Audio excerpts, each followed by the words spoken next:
छत्तीसगढ़ विधानसभा का मानसून सत्र 22 जुलाई से प्रारंभ हो रहा है। मानसून सत्र को लेकर कैबिनेट मंत्री केदार कश्यप ने विपक्ष पर तंज कसा है। उन्होंने कहा कि विपक्ष की विधानसभा और लोकसभा में करारी हार हुई है। जनता ने उनका मुख बंद करा दिया है। उनका बड़बोलापन खत्म हो गया है। भगवान उनको सहन शक्ति दे। कांग्रेस की बैठक को लेकर कैबिनेट मंत्री केदार कश्यप ने कहा, संगठन को कितना मजबूत करेंगे वे तो वही जानेंगे। हार का ठीकरा किसके ऊपर फोड़ा जाए उसके लिए व्यक्ति खोज रहे हैं। 22 तारीख से विधानसभा का मानसून सत्र प्रारंभ हो रहा है। 5 दिनों तक ये मानसून सत्र चलेगा, लेकिन जिस तरीके से स्थिति है, पूरा विपक्ष विधानसभा और लोकसभा के जो करारी हार मिली है उससे वो बिल्कुल खामोश बैठा हुआ है, क्योंकि जनता ने उनका मुंह बंद करा दिया है। उनका बड़बोलापन खत्म हो गया है और भगवान उनको सहन शक्ति दे और विभिन्न विषयों पर उनको कहते हैं चिंतन करने का अवसर प्रदान करें। स्कूलों की जर्जर स्थिति को लेकर मंत्री केदार कश्यप ने कहा, पिछले 5 सालों में स्कूलों की स्थिति मुख्यमंत्री और उप मुख्यमंत्री के चलते खराब हुई है। शिक्षा मंत्री प्रेम साय टेकाम बाबा गुट के थे। इसके चलते स्कूल शिक्षा विभाग को अनदेखा किया गया। विष्णुदेव की सरकार शिक्षा विभाग को प्रथम श्रेणी में रखती है, उसकी चिंता करती है। शिक्षा व्यवस्था अच्छा होगा। पिछले 5 वर्षों में जो स्कूलों के हालात थे वो बद से बदतर स्थिति में हो गए। सरकार के मुख्यमंत्री और जो तत्कालीन जो वहाँ पर उस समय में उप मुख्यमंत्री थे उनके बीच में आपसी लड़ाई के चलते और उस समय जो शिक्षा मंत्री थे प्रेम साय टेकाम जी, उनके कारण से, क्योंकि उनको कहते हैं बाबा के गुट का माना जाता था, उसके कारण से उस विभाग की अनदेखी की गई। लेकिन छत्तीसगढ़ की भारतीय जनता पार्टी की सरकार, विष्णुदेव की सरकार शिक्षा विभाग को प्रथम कहते श्रेणी में रखती है और उसकी चिंता करती है और शिक्षा व्यवस्था सुदृढ़ हो इसकी कोशिश करती है।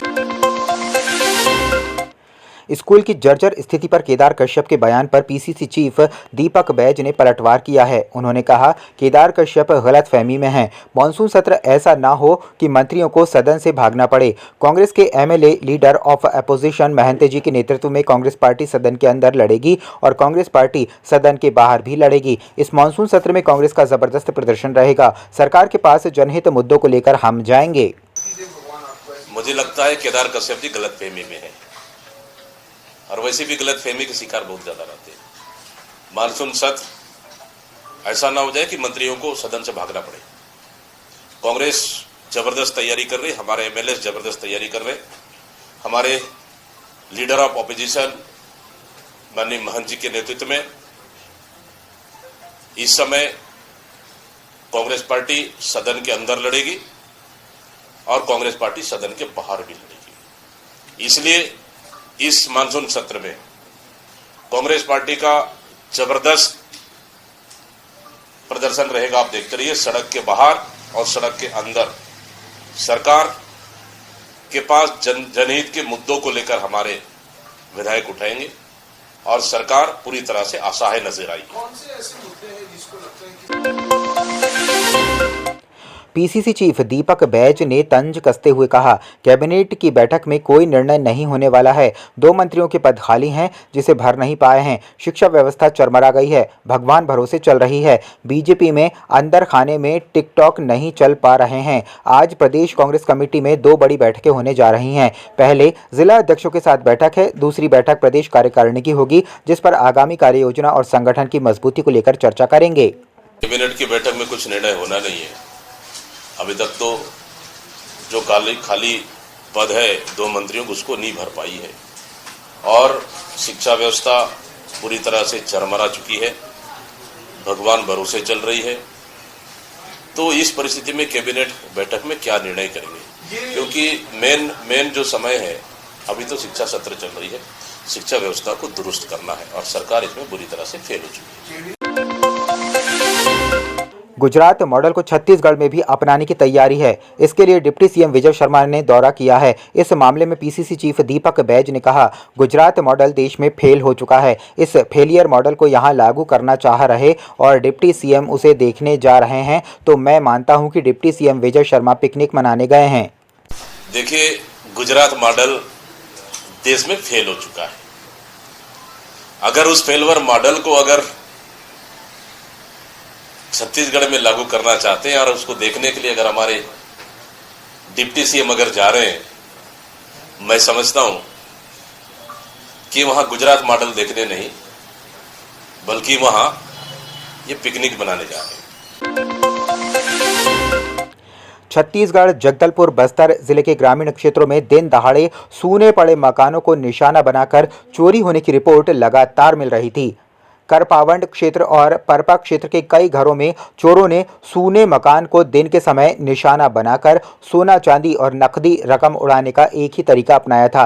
गिरफ्तार आरोपियों से 3 सोने के हार, 2 सोने के चैन, वजन लगभग 65 ग्राम, कीमत लगभग 4,50,000 रुपया और आदि जब्त किया गया है।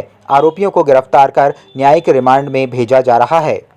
कुछ महीनों में परपा थाना क्षेत्र के ग्रामीण इलाकों में और करपावंड के ग्रामीण इलाकों में चोरियों की शिकायत मिली थी, जिसमें हम लोगों ने एफआईआर दर्ज किया था और लगातार आरोपियों की पतासाजी की जा रही थी। इसी संदर्भ में हम लोगों को अपने मुखबिरों के माध्यम से कुछ इनपुट्स मिले थे, जिनको सीसीटीवी के माध्यम से और साइबर सेल के इनपुट्स के माध्यम से वेरीफाई किया गया।